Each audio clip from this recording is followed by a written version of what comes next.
Blood संबंधित दिक्कतों और बीमारियों के इलाज में हाल ही में हुई प्रगति के बारे में कुछ मिथकों को तोड़ने के लिए गुरुग्राम के मैरिंगो एशियन हॉस्पिटल में एक कार्यक्रम आयोजित किया गया।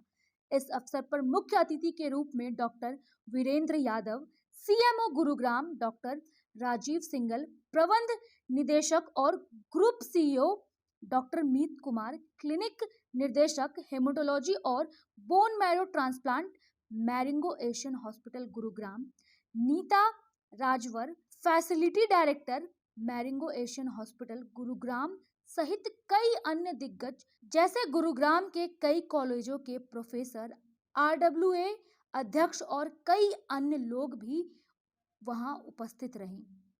कोशिश करी जा रही है और आने वाले दिनों में जैसे अभी आज माननीय प्रधानमंत्री जी का जन्मदिन है और हमने आज भी लोगों को ऑर्गन प्लेज के लिए अभी जस्ट मैं जब पहुंचा तो ऑर्गन प्लेज कर डोनेशन के लिए जो है एक परफॉर्मा जो है वो अभी जारी हुआ है सरकार की तरफ से और वो जल्द ही सभी लोगों को हम हेल्थ डिपार्टमेंट की तरफ से पहले अपने एम्प्लॉयज़ के साथ फिर गवर्नमेंट एम्प्लॉयज़ या अन्य आम जनता को एक ऐप के माध्यम से हम वो देने जा रहे हैं ताकि आप अपने उसमें स्वेच्छा से, चाहे आप ऑर्गन हो चाहे मैरो हो, आप डोनेशन के लिए फॉर्म भर सकते हैं।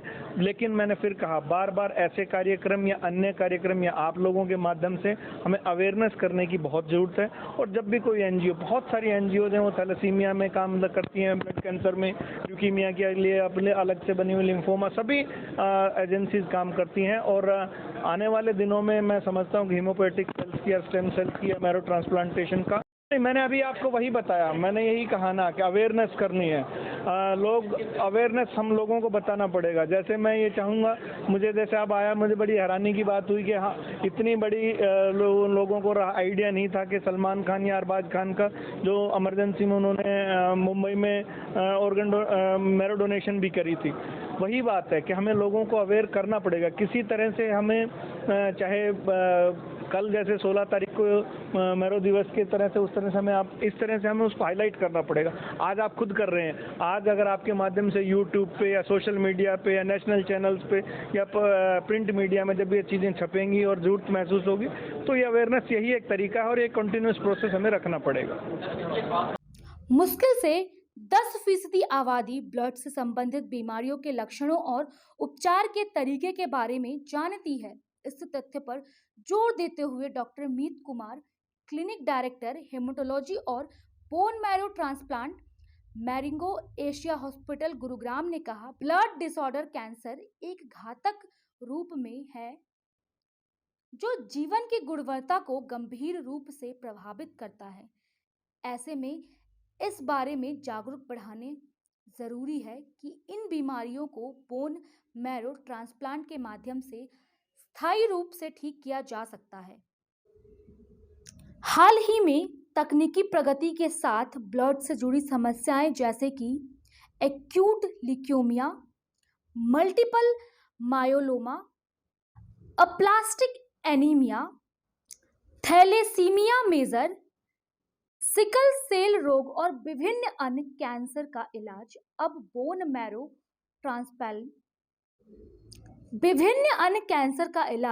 बोन मैरो ट्रांसप्लांट से सफलतापूर्वक किया जा सकता है। जब पारंपरिक उपचार जैसे कीमोथेरेपी और रेडियोथेरेपी विकल्प हो जाती है, तब बीएमटी काफी असरदार साबित होता है। क्या गलत धारणा है हमारी ब्लड कैंसर के बारे में? सो फर्स्ट, इस blood cancer contagious? It means कि क्या ये एक दूसरे से फैलता है या कि फैमिली में किसी एक मेंबर को है और वो उसके संपर्क में रहता है तो उसको भी ब्लड कैंसर होने की संभावना है? ऐसा बिल्कुल नहीं होता है। ये किसी भी व्यक्ति के संबंध में आने से ये ब्लड कैंसर कभी नहीं फैलता है। और दूसरा कारण ये है कि ये blood cancer because of genetic mutations की वजह से होता है एंड ना कि किसी इन्फेक्शन की तरह। हालांकि कुछ वायरसेस कॉज करते हैं बट ज़्यादातर इन्फेक्शन की वजह से ये ब्लड कैंसर बिल्कुल नहीं होता है। दूसरी गलत धारणा जो हमारे मन में रहती है वो है कि क्या ये ब्लड कैंसर केवल ओल्डर एज ग्रुप या बड़ी उम्र के लोगों को ही होता है? ओके, तो सर ने अभी ये सवाल पूछा था कि क्या ये केवल बड़े लोगों को होता है? ये ऐसा बिल्कुल नहीं है, ये बच्चों में भी बिल्कुल पाया जाता है और ज़्यादातर ऐसा देखा गया है कि टोटल ब्लड कैंसर्स के अबाउट 30% केसेस बच्चों में होते हैं और 70% ओल्डर एज ग्रुप में देखे जाते हैं। और डिफरेंट टाइप के ब्लड कैंसर्स हैं हमारे यहाँ, जो कि बड़े बच्चों मतलब छोटे बच्चों में ज़्यादा प्रिवेलेंट है और कुछ है जो बड़े लोगों में ज़्यादा पाए जाते हैं। जैसे कि ALL टाइप का जो ब्लड कैंसर है वो छोटे बच्चों में ज़्यादा पाया जाता है, whereas जो CLL माइलोमास टाइप के डिजीजेज हैं वो बड़े लोगों में ज़्यादा पाई जाती हैं।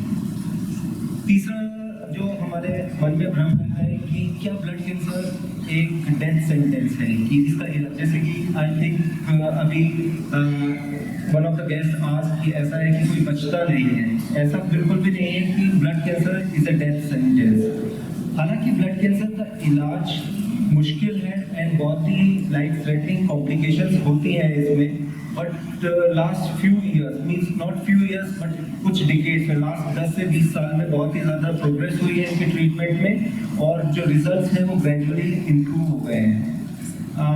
बहुत से सर्वाइवर्स, बहुत से अभी हम आपको मिलवाएंगे, हमारे यहाँ पर सर्वाइवर्स हैं जो इस जर्नी से गुजर चुके हैं और इन्होंने कम्प्लीटली रिकवर भी कर लिया और they are leading a healthy lifestyle, right. So blood cancer पूरी तरह से क्योर हो सकता है। इसका अर्ली डायग्नोसिस, जितना जल्दी ब्लड कैंसर को पकड़ा जाए उसका अच्छे से इलाज कराया जाए, और ये बहुत ही इम्पोर्टेंट फैक्टर है ब्लड कैंसर को हराने के लिए। इसके लिए वो बार बार हॉस्पिटल में भर्ती होना पड़ता है। तो अलग अलग प्रकार की तकलीफें होती हैं जो ब्लड से संबंधित है। एप्लास्टिक एनीमिया का मतलब होता है कि बोन मैरो किसी का बंद पड़ गया है, बोन मैरो काम ही नहीं कर रहा, बोन मैरो ने काम करना बंद कर दिया है। जो खून बनाने की फैक्ट्री है वो बोन मैरो है, वो बोन मैरो ने काम करना बंद कर दिया है, उसे एप्लास्टिक एनीमिया कहते हैं। अलग अलग प्रकार के आपने लोग सुने होंगे कि भाई खून निकल रहा है, दांतों से खून निकल रहा है, नाक से आ रहा है, चमड़ी में लाल कलर खून निकल रहा है, लैट्रिन खाली हो रही है। सो इस प्रकार के सारे सिम्टम्स होते हैं वो ब्लीडिंग से रिलेटेड सिम्टम्स हैं। इस प्रकार की सारी बीमारियां ब्लड से संबंधित होती है ज्यादातर। तो ऐसे में हमको ब्लड से रिलेटेड समस्याओं के बारे में तो जानना ही है, पर आज जो हम लोग बात करना चाहते हैं वो है ब्लड कैंसर्स के बारे में। हर प्रकार के कैंसर का जागरूकता बढ़ाने के लिए अलग अलग प्रकार से अलग अलग दिनों को चुना गया है। तो इसी में ब्लड कैंसरों के माध्यम में 3 प्रकार के कैंसर मुक्त मेन होते हैं, ल्यूकीमिया, लिम्फोमा एवं माइलोमा। और अलग अलग प्रकार के कैंसरों से अलग अलग प्रकार की समस्याएं हो सकती हैं जो हम अभी आगे देखेंगे।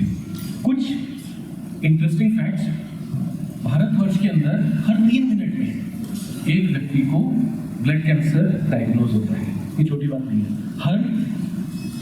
हमारे भारतवर्ष में 3 मिनट में एक व्यक्ति को ब्लड कैंसर का डायग्नोज होना, इसका मतलब है, इसका प्रमाण हम लोग ये किसी भी मायने में नहीं मान सकते कि छोटा प्रमाण है। इंडिया का अमेरिका और चीन के बाद तीसरा नंबर आता है जहां पर ब्लड कैंसर सबसे ज्यादा मात्रा में पाया जाता है। और इसका कारण ये नहीं है कि ब्लड कैंसर एक्चुअल में यहाँ पे ज्यादा है, उसका कारण ये है कि हमारी एक आबादी इतनी ज्यादा है, और दूसरी चीज हमारे जो देश में मात्रा पाई जाती है ब्लड कैंसर के मरीजों की, वो हो सकता है इससे कहीं ज्यादा हो, और पकड़ में क्यों नहीं आ रही है? क्योंकि हमारे पास उतनी अच्छी तकनीकें शायद कुछ साल पहले तक नहीं थी जो आज की तारीख में हमें अवेलेबल हो रही है। So because of the advancements of the techniques to identify and sort of treat these type of deadly blood diseases, we are now able to identify many more diseases। कि बहुत सारे लोग हमसे, मतलब हम लोग डिस्कशन जब करते हैं कि भाई कैंसर का इंसिडेंस बढ़ रहा है क्या? कैंसर का इंसिडेंस किसी लेवल पर हो सकता है बढ़ रहा है, किसी न किसी लेवल पे बढ़ रहा है, बट सिर्फ वही कारण नहीं है कि जिसकी वजह से हमें कैंसर अब ज्यादा दिख रहा है। उसका एक कारण ये भी है कि तकनीकी जो एडवांसेस हो रही हैं, जिसकी वजह से कैंसर पकड़ में ज्यादा आ रहा है, लोग ज्यादा जागरूक हो रहे हैं। जैसे हम लोग मीटिंग कर रहे हैं, ये मीटिंग सिर्फ हम नहीं कर रहे हैं, पूरे विश्व के अंदर लोग कर रहे हैं। मतलब जैसे मैंने ये सब दिखाया कि पूरे विश्व के अंदर इस प्रकार की जागरूकता अभियान चल रहे हैं, जिसकी वजह से आज लोग जागरूक हो रहे हैं। हम उसी कड़ी में एक छोटा सा अपना योगदान देने की कोशिश कर रहे हैं, जहां पर हम लोग ये कोशिश कर रहे हैं कि कम्युनिटी के अंदर अगर ब्लड कैंसर के बारे में लोगों को पता होगा तो हम लोग उन लोगों को, उन व्यक्तियों की